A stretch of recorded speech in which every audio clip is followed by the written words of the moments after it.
How's everybody doing today? Here we have a 2001 Dodge Dakota, 117,370 miles.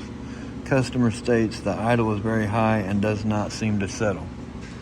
So I pulled it in the garage and the idle was about 1.5, but then as soon as I got it in the garage, it was down to 650 RPMs, so that didn't seem bad, but I did not go on a big test drive. But I wanted to see, wiped out the long-term adaptives, but you can see it climbing there on the left-hand bank, which would be bank 1. And it was at 29.9% or something like that. So bank 1 is adding 29% fuel.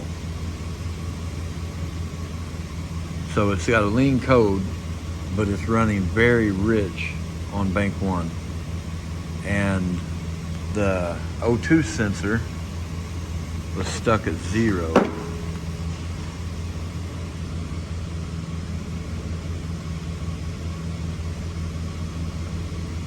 Okay, well, it's basically 0 now. So that's left upstream.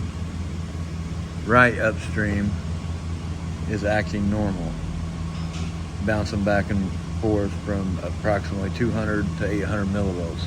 That's what it's supposed to do. Upstream on bank 2 is full lean.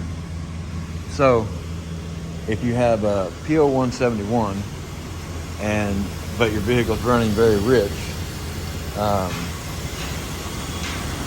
and one thing I noticed over here, all of this oil residue over here by the PCM. There's nothing over here to leak oil. Okay, that was strange. This here is the, let me shut the car off so we can hear better. That there is the power steering switch. That yellow there is the plug that I have unconnected there. The power steering switch, pressure switch, is leaking, and it is wicking power steering fluid down to the O2 sensor, and it shorted out the O2 sensor. Then it is wicking all the way through the wiring harness, all the way across the firewall, over here to the PCM. And this connector is full of power steering fluid.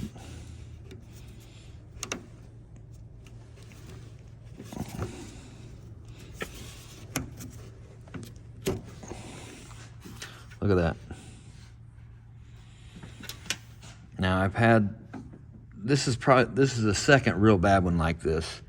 One, I had a coolant temperature sensor that wicked its way, coolant wicked its way all the way to the PCM. But look at that, plumb full of power steering fluid.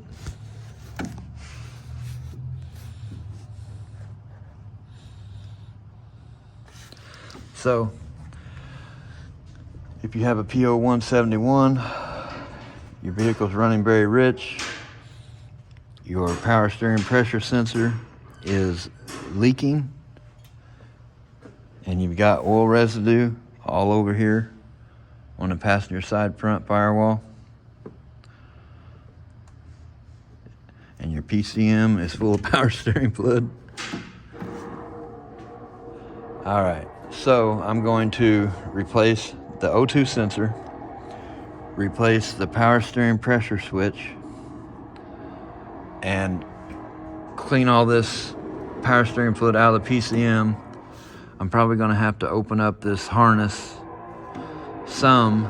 Really, it needs opened up, you know, at least all the way to here and cleaned out, but I'm just gonna, I don't know how far I'll go, but I'm gonna open up that harness and clean out that power steering fluid. But I just thought this one would be a good one to show, because Most people, it hears that the power steering fluid is shorting out the O2 sensor and made it all the way uphill over to the PCM. That's kind of a hard one to believe, but there it is. There's the proof. So, all right. Thank you all for watching. Hope you all have a great day.